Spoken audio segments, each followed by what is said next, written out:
सीखने का मैं समझता हूँ मौका मिलेगा। तो इसी के साथ मैं आप सभी का फिर से बहुत बहुत स्वागत करता हूँ और उम्मीद करता हूँ कि बोर्ड की तरफ से जो भी आयोजन, जिस भी तरीके की फैसिलिटेशन सहायता हमारी ऑर्गेनाइजिंग टीम को मिली होगी, मैं समझता हूँ उपयुक्त रही होगी। और अगर किसी प्रकार की कमी आप महसूस करें तो बेझिझक होकर हमें बताएं। हमारी कोशिश रहेगी कि आप सभी का स्टे, आप सभी के जो इवेंट्स हैं वो स्मूथ तरीके से गुजरे और आप सभी भक्त जो माता रानी के दर्शनों के लिए जाना चाहें, हमारी टीम हर वक्त यहाँ पर उपलब्ध रहेगी। धन्यवाद। जय माता दी। जी सर, अभी बहुत बहुत धन्यवाद आपका। आप हमारा श्री से गीता प्रेरणा लेकर जाएं।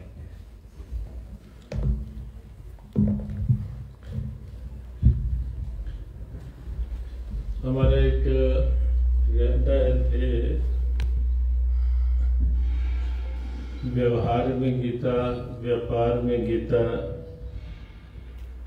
आहार में भी गीता को लाएंगे, उपचार में गीता, उपहार में उपकार में गीता और उपहार में भी गीता ही बंटवाएंगे।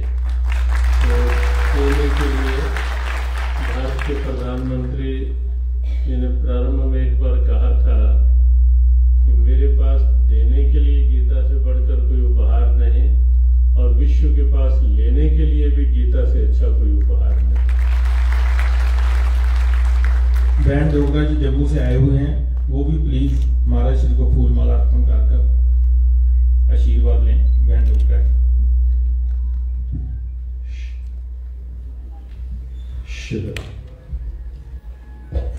अभी हमारे लिए बड़े परम सौभाग्य की बात है कि माता वैष्णो देवी के मुख्य पुजारी लोकेश जी, जिन्हें हम पिंटू पुजारी जी के नाम से जानते हैं, आए हैं। मैं उनसे निवेदन करूंगा कि आप मंच पे आइए।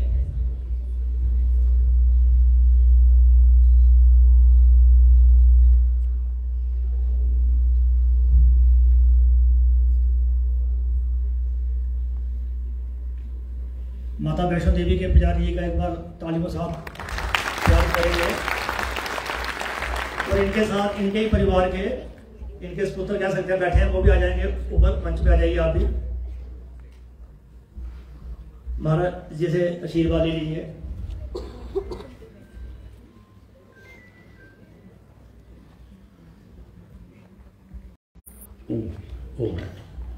जी कुछ आ गया।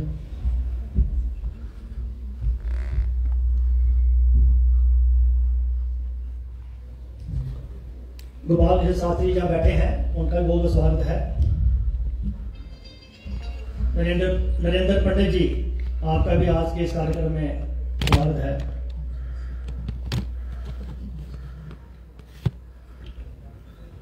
ओम पार्थाय प्रतिबोधिता भगवता नारायणेन स्वयं व्यासेन ग्रथिता पुराण मुनिना मध्ये महाभारतम अद्वैतामृतवर्षिणीं भगवतीं अष्टादशाध्यायिनीं अम्ब त्वामनुसन्दधामि भगवद्गीते भवद्वेषिणीम्। नमोऽस्तुते व्यास विशाल बुद्धे फुल्लारविन्दायत पत्र नेत्रः येन त्वया भारत तैलपूर्णा प्रज्वालितो ज्ञानमया प्रदीपः प्रपन्न पारिजाताय स्तोत्रवेत्रैकपाणे ज्ञान मुद्राय कृष्णाय गीतामृतुहे नमः। गुरुर्ब्रह्मा गुरुर्विष्णु गुरुर्देवो महेश्वरः गुरुर्साक्षात् परब्रह्म तस्मै श्री गुरुवे नमः। सर्वमंगलमांगल्ये शिवे सर्वार्थसाधिके शरण्ये त्र्यंबके गौरी नारायणे नमोस्तुते नारायणे नमोस्तुते।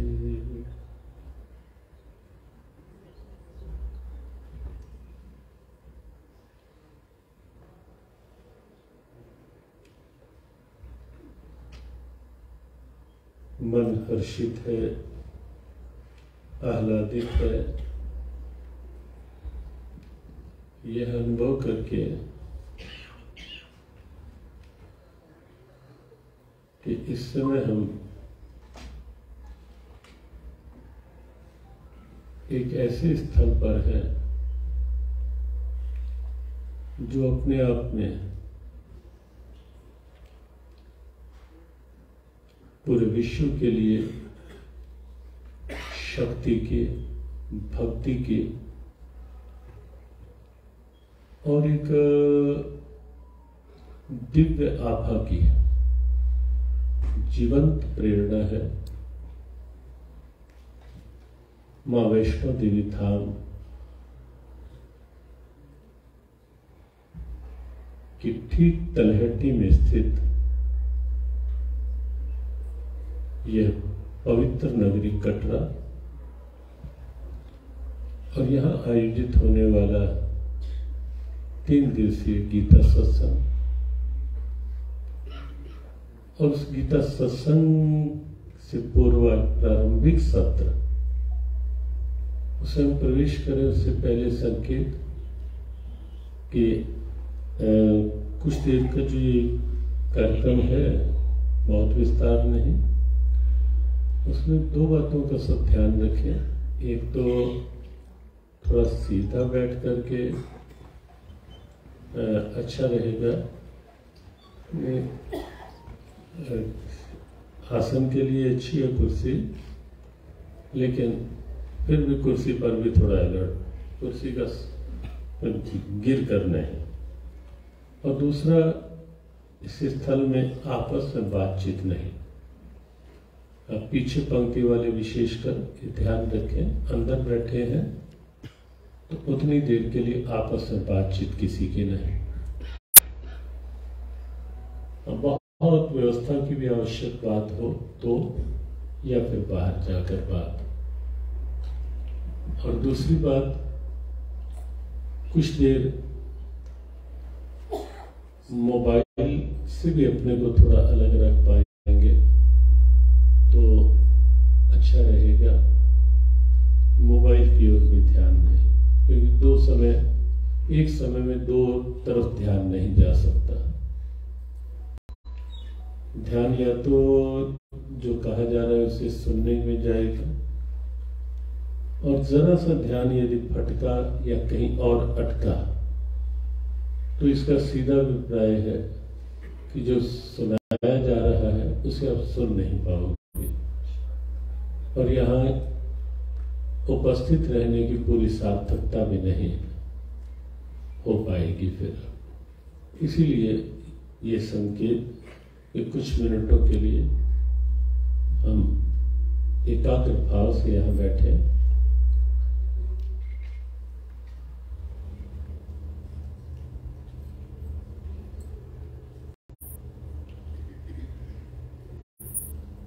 यहाँ माँ वैष्णो देवी धाम के मुख्य सेवाधिकारी आदरणीय पिंटू जी उपस्थित हैं और भी अनेक शुभेच्छुजन।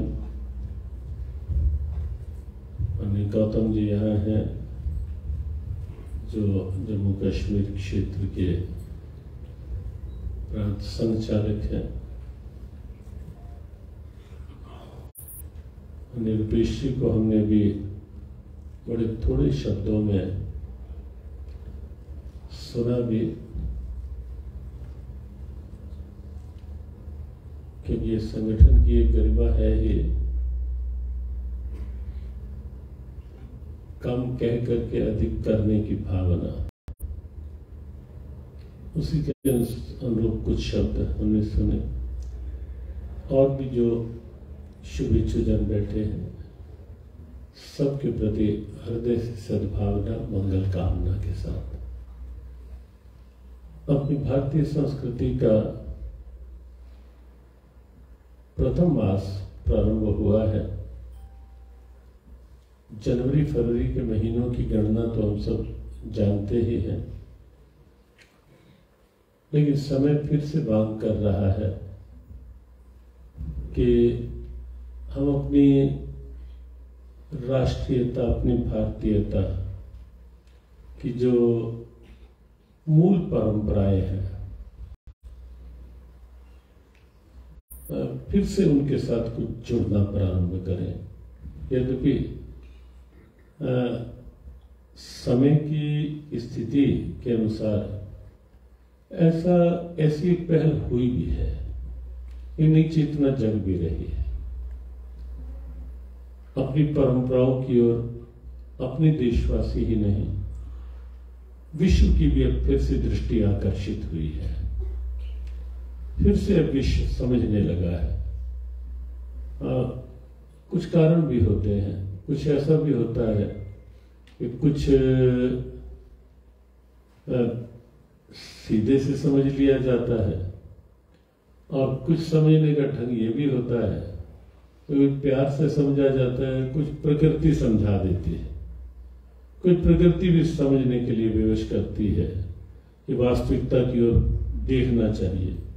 यदि इस स्थिति में परिणाम ये आ रहे हैं तो हम इससे अलग भी कुछ सोचें। और मनुष्य को परमात्मा ने ऐसी बुद्धि, ऐसा विवेक दिया ही है कि वो अपनी सोच शक्ति को सदैव प्रयोग में लाता रहे, अपनी विचार शक्ति का उपयोग करता रहे सदैव, कुछ और अच्छे के लिए, कुछ और सकारात्मक के लिए, कुछ और रचनात्मक के लिए। परमात्मा द्वारा प्रदत्त जो विवेक शक्ति, बौद्धिक शक्ति है, उसको हम थोड़ा खुला रखें। और सच ये है कि कोई किसी क्षेत्र का हो, जब अपनी बौद्धिक शक्ति को, क्षमता को थोड़ा खुला रख के सोचेगा ना, किसी मत की, वर्ग की, स्थान की, वर्ण की, या किसी मजहब की, रिलीजन की, किसी भी की भी संकीर्णता से थोड़ा अलग सोचना कोई भी प्रारंभ करेगा विश्व में, तो उसे लगेगा कि वास्तविक स्थिति क्या है जिसकी आज जरूरत है। और वो क्या है जिसका प्रयोग करते करते समस्याएं बढ़ती चली जा रही हैं। और इस बात से यहां उपस्थित सब सहमत होंगे कि विश्व में जितनी तेजी से बाह्य सुविधाओं का विकास और विस्तार हुआ है, अभी हमारे पत्रकार बंधु पूछ रहे थे कि क्या कहीं गीता विकास के लिए बाधक तो नहीं है, कि ऐसा तो नहीं कि भगवत गीता के सूत्र मनुष्य को केवल धार्मिक विश्वासों की उसमें सीमित करके रखते हैं। हमने कहा कतई नहीं। भगवत गीता तो पढ़ी होगी या स्वभाव बन जाएगा उसके साथ जीने का, तो योगा कर्म सु कौशलम जो है वो सतत प्रेरित करता रहेगा कुछ और अच्छा करने के लिए, कुछ और आगे बढ़ने के लिए। और उसी दिशा में जो बात चल रही थी कि बाहर की सुविधाएं निश्चित बढ़ी है, क्षमताएं भी बढ़ी है, सुविधाएं बढ़ी है, साधन भी बढ़े हैं, लेकिन विचार की बात जो अब आकर फिर से कुछ स्कॉलर्स विचारने लगे हैं विश्व भर के, जो कई देशों में जाकर देखने का अवसर मिला, सब मानने लगे हैं कि सुविधाओं के बढ़ने के साथ साथ दुविधाओं के बढ़ने की भी गति जो है वो कम नहीं है, समस्याओं के बढ़ने की गति भी कम नहीं है। जितनी सुविधाएं बढ़ी है उससे कहीं अधिक मात्रा में समस्याएं भी बढ़ रही हैं पूरे विश्व के समक्ष।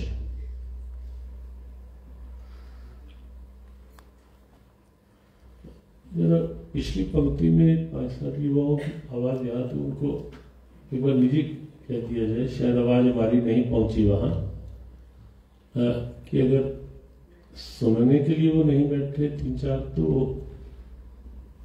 या तो आप सुने यहां बैठ करके, बात नहीं करें।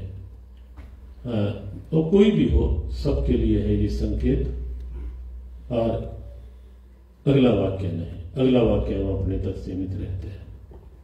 तो बात चल रही थी कि सुविधाएं बड़ी हैं, अभिनंदनीय है, कुछ बुरा नहीं। समय के साथ हमारी प्रारंभिक परंपराएं रही हैं, चरई बेती चरई बेती चरई बेती, सदा आगे बढ़ो। वेदों ने ये कहा कि सदैव आगे बढ़ो, आगे बढ़ो, जितना हर क्षेत्र में आगे बढ़ो।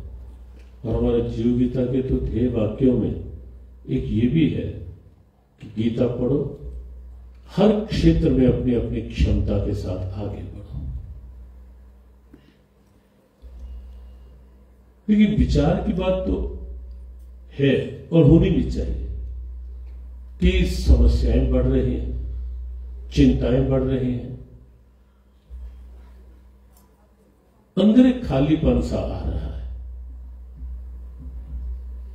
मनोबल कमजोर हो रहे, क्षमताएं जो गिर रही है स्थितियां, वो क्षमताएं कमजोर हो रही है, मनोबल कमजोर हो रहे हैं,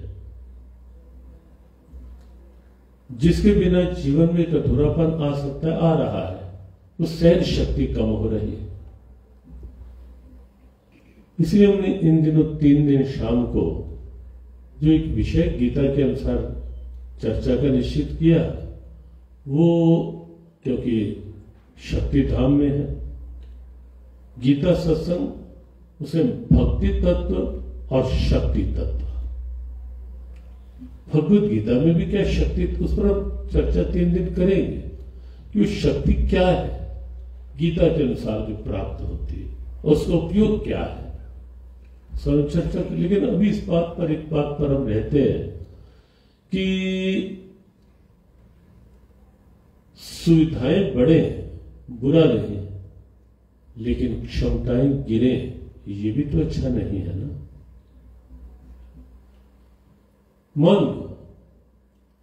मनोबल ही नहीं है मेरे पास, मानसिक स्थिरता ही नहीं है मेरे पास, तो सुविधाओं का उपयोग भी मैं कितना कर पाऊंगा। मन तनाव में गिरा रहता है, बाहर बहुत सुख साधन है, कितना उपयोग कर पाऊंगा मैं उसका, और कैसे कर पाऊंगा। एक विचारणीय बात जो है,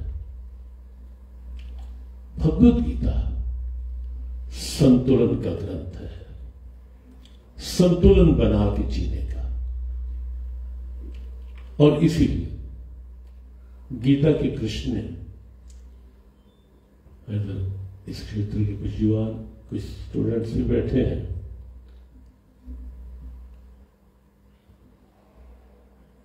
उस क्षेत्र में गीता ने योग की भी जो परिभाषा बताई, वो अपने आप में विश्व भर के चिंतकों को चौंकाने वाले।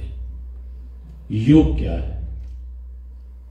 3 बार अलग अलग शब्दों में गीता ने योग को परिभाषित किया, लेकिन तत्व तो तीनों में एक ही दिखेगा। एक तो भी हमने बताया कि कार्य क्षेत्र में, कर्म क्षेत्र में अपनी क्षमताओं का उपयोग हो। गीता ने कहा योगः कर्मसु कौशलम, वर्क एफिशिएंसी इज कॉल्ड योग। विश्व में कहीं नहीं मिलेगा। योग का एक रूप वो है ही, जिसे पूरे विश्व ने आज माना है। विश्व योग दिवस के रूप में लगभग हर देश तक भारत की वो दिव्यता योग के रूप में पहुंची ही है। और ये तो देखो है, सत्य कहीं ना कहीं तो अपनी पहचान कभी ना कभी बना ही लेता है। सूर्य को बादल कब तक ढक लेंगे? कितने समय तक ढक के रखेंगे बादल सूर्य को? कोई ना कोई तो समय आता है ना कि हवाएं चलती हैं, बादल छटते हैं, कटते हैं, हटते हैं, और सूर्य का प्रकाश फिर सामने होता है।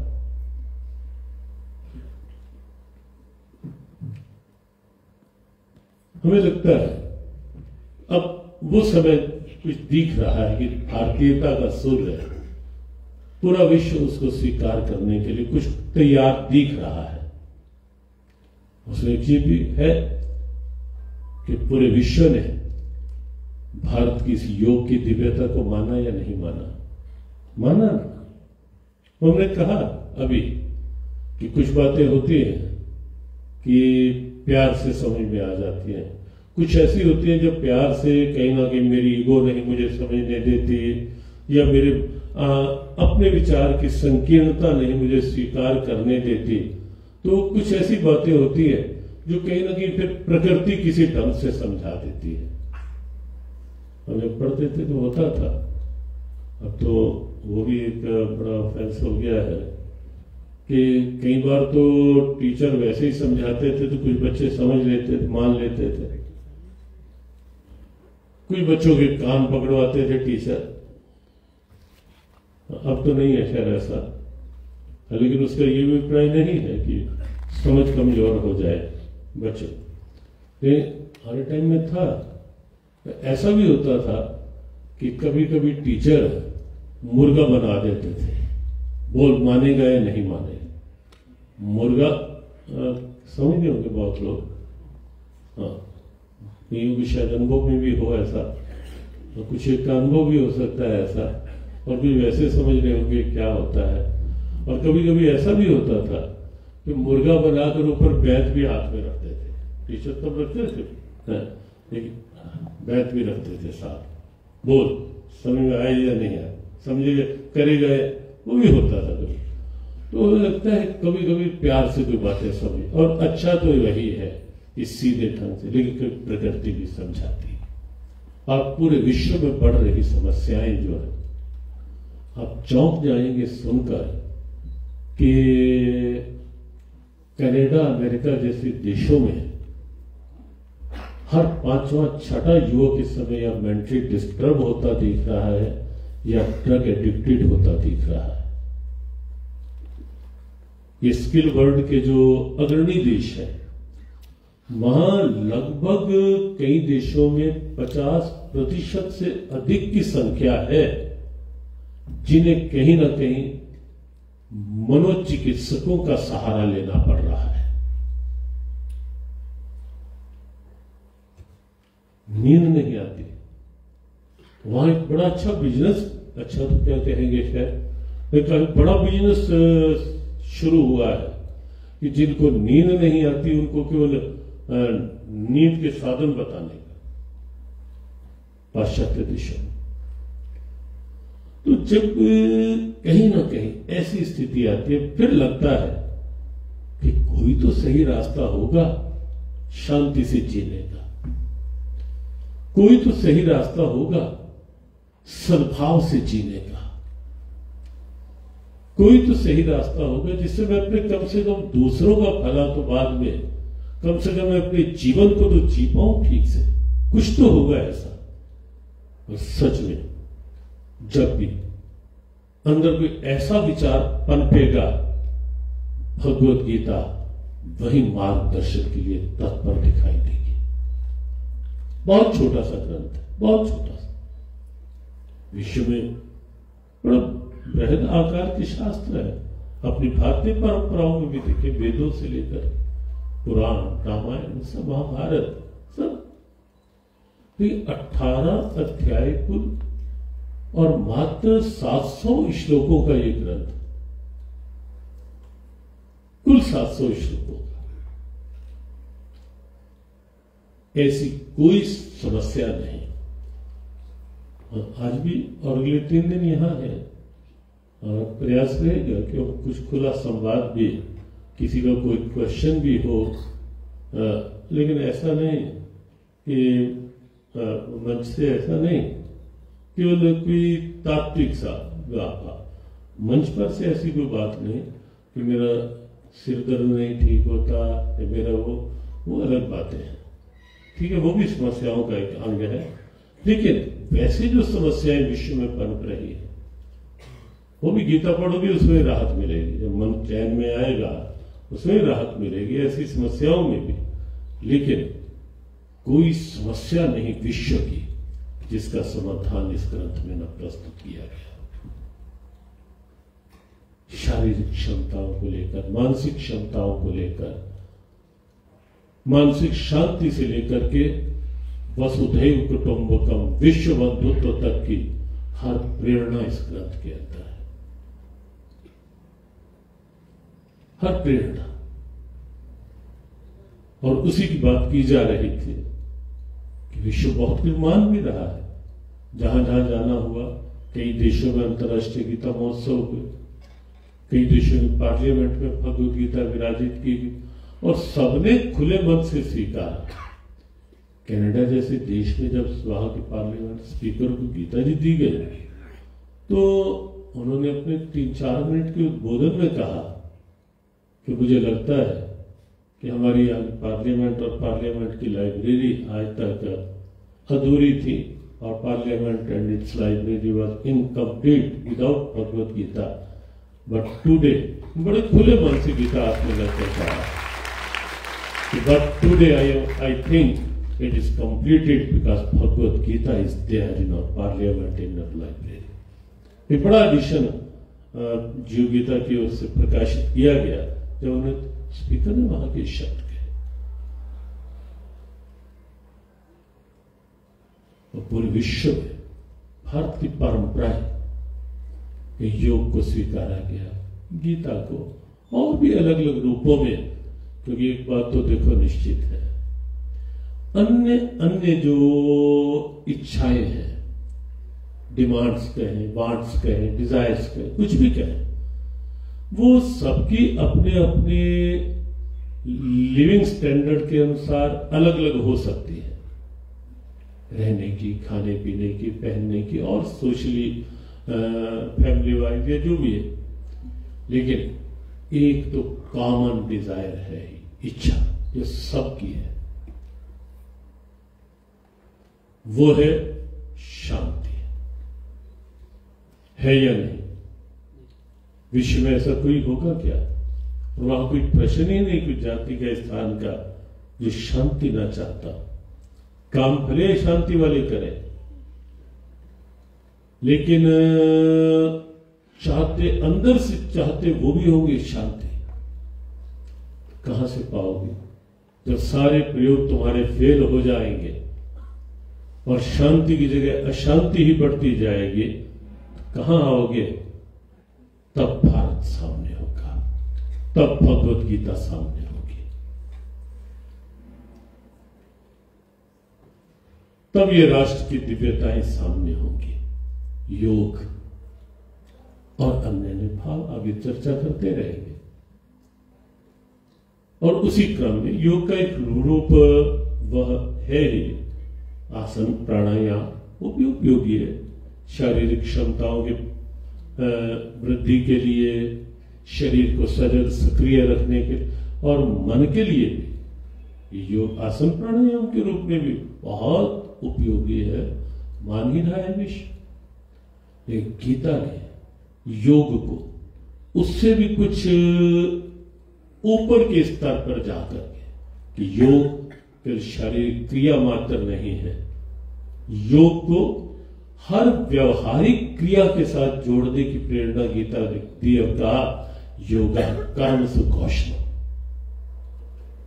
तो अपने कर्म को अच्छे से कर, तो अपने कर्म में अपनी पूरी एफिशिएंसी लगा, अपना बेस्ट दे। जैसे बच्चे बैठे हैं, ये योगा कर्म सुकौशल क्या है? पढ़ रहे हैं तो अपना मैक्सिमम पढ़ाई को दे। मैं बेस्ट कैसे पढ़ाई को दे सकता हूं और रिजल्ट की चिंता नहीं, रिजल्ट अपनी चिंता स्वयं करेगा।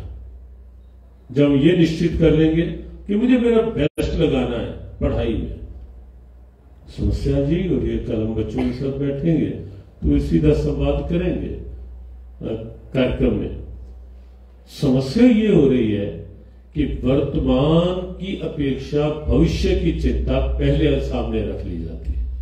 क्या होगा, रिजल्ट ना आया, अच्छा इतने मार्क्स, तो टेंशन। रिजल्ट की चिंता तो हम कर रहे हैं, लेकिन किसी भी कार्य की बात है, पढ़ने की तो है ही है, एक किसी भी कार्य में रिजल्ट की चिंता तो हम करें, अच्छा परिणाम मिले, लेकिन अपने बिजनेस को अच्छा दे नहीं, करे नहीं, टाइम ना दे, कुछ करे ना, बिल्कुल सुस्ती, प्रमाद, आलस्य या स्वयं ही अपने बिजनेस को अंदर अंदर से कुछ खोखला करते रहे और फिर कहे महाराज जी बस करते तो है बिजनेस, प्राप्ति कुछ नहीं हो, प्राप्ति नहीं उतनी हो रही।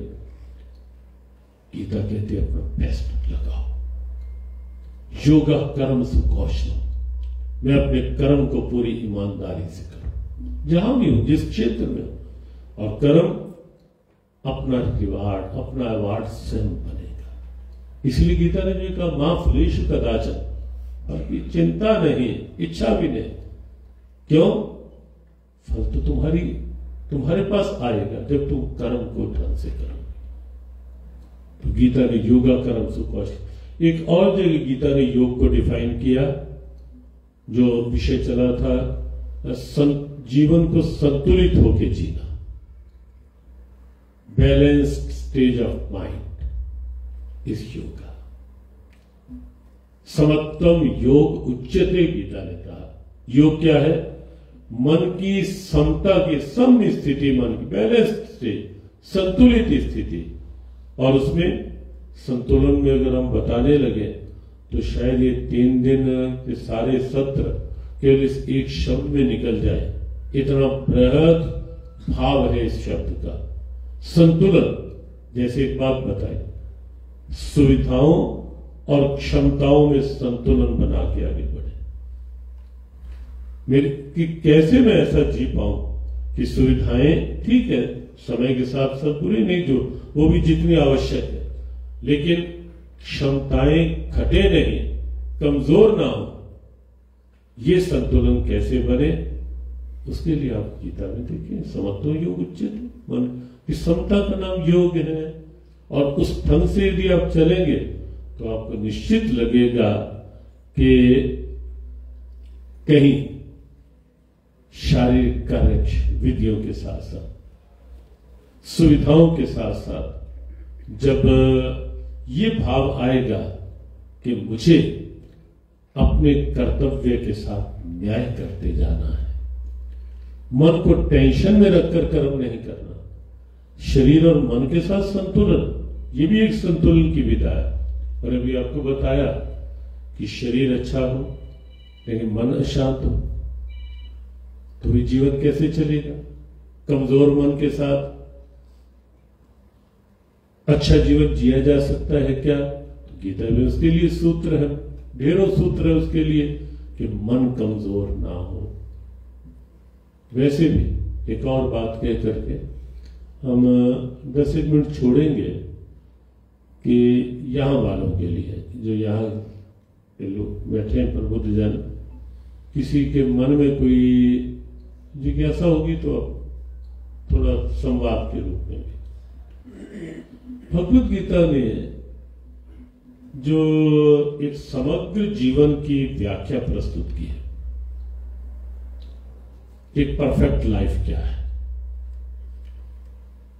अब आप पाश्चात्य सोच में देखेंगे, शरीर को केवल इस बाहरी ढांचे तक सीमित किया, जीवन को, वहां जीवन को डिफाइन किया, ये बाहर का जो दिख रहा है शरीर, यही लाइफ है, फिजिकल स्ट्रक्चर। और इसीलिए आप बिल्कुल प्रैक्टिकली खुली आंखों से देखना, आपको दिखेगा कि पूरे विश्व में जो भौतिकवादी विस्तार हुआ है, गीता विस्तार की बाधक नहीं, विकास की बाधक नहीं, लेकिन गीता समग्र विकास की प्रेरणा है। परफेक्ट डेवलपमेंट हो, एक पक्षीय विकास नहीं, लेकिन भौतिकवाद में देखेंगे जो मेटेरियलिस्टिक साइंस में, हाँ, फिर से आपको बता दें, विरोध नहीं है उसका, लेकिन वो that is just a part of development, वो केवल विकास का एक अंश है। कैसे? उसे आप देखें, जितना भौतिकवादी विकास है वो पूरे का पूरा शरीर तक केंद्रित है, शरीर और शरीर की सुविधाओं तक। आपको कुछ लगे तो बता देना। किसी शॉपिंग मॉल में आप जाओ, किसी भी शॉपिंग सेंटर में आप जाओ, कहीं भी, यहां जम्मू, दिल्ली या भारत से बाहर, आपको शरीर की 5 इंद्रियों के विषयों के अतिरिक्त कुछ नहीं दिखेगा। ये थोड़ा विचार की आंख से देखने की बात।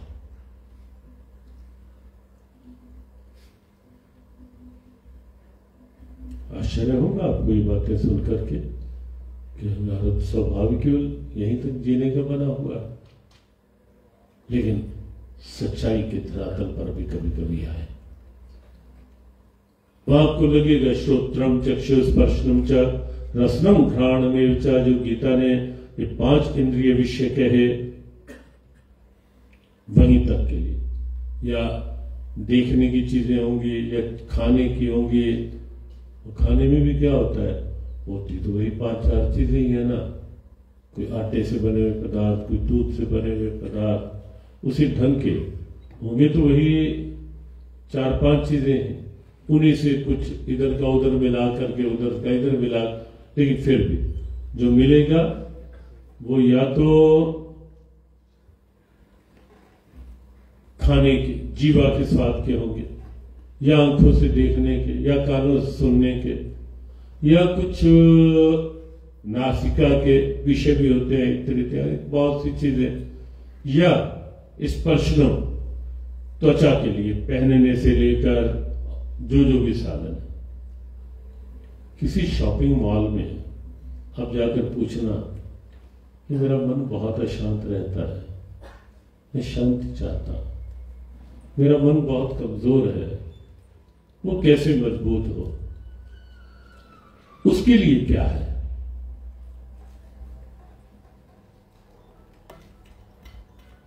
तो आपको क्या लगता है कौन से शॉपिंग मॉल से कुछ ऐसा मिलेगा? या मेरे बच्चे की बुद्धि बहुत बिगड़ गई है, वो कहीं कुसंगति में पड़ गया है, नशे करने लगा है, और कहीं ऐसी बैड कंपनी में जाकर कुछ बिगड़ सा गया है, उसकी बुद्धि बिगड़ गई है, कुछ ऐसा।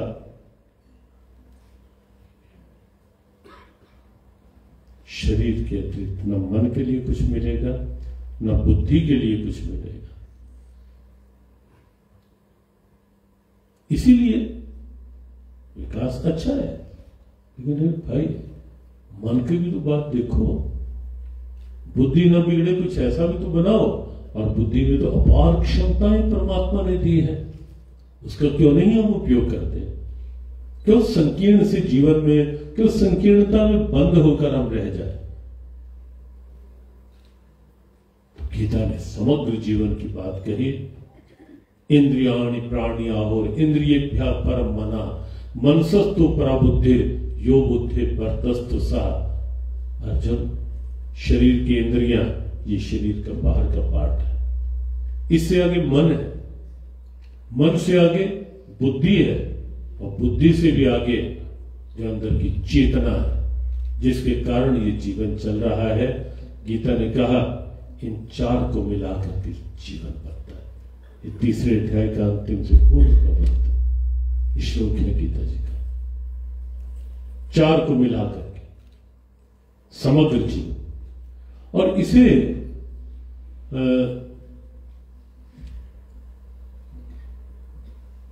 जीव गीता ने प्रयास किया कि कुछ जब खाली समय हमारे पास होता है कि कैसे कुछ कहां गीता जी में क्या क्या है, तो हमने देखा कि भगवत गीता में स्ट्रेस मैनेजमेंट के लिए बहुत कुछ है, बिजनेस मैनेजमेंट के लिए बहुत कुछ है गीता में, लाइफ मैनेजमेंट तो गीता है ही लाइफ मैनेजमेंट के लिए।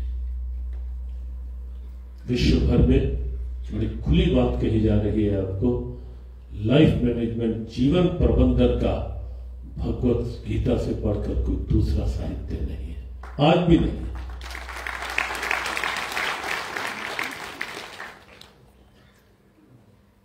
बिल्कुल एक परफेक्ट लाइफ मैनेजमेंट है गीता। उसमें आप देखें